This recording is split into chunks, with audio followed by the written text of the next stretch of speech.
श्रियकान्ताय कल्याणनिधये निधयेतिनाम् श्रीवेङ्कटनिवासाय श्रीनिवासाय मङ्गलम्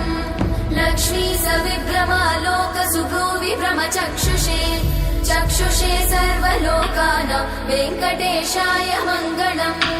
श्रीवेङ्कटाद्रिशृङ्गाग्रमङ्गलाभरणाङ्गये मङ्गलानां निवासाय श्रीनिवासाय मङ्गलम्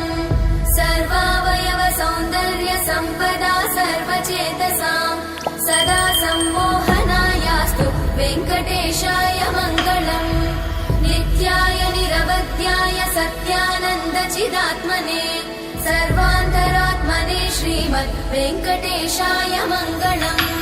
स्वतः सर्वविदे सर्वशक्तये सर्वशेषिने सुलभाय सुशीलाय वेङ्कटेशाय मङ्गलम्।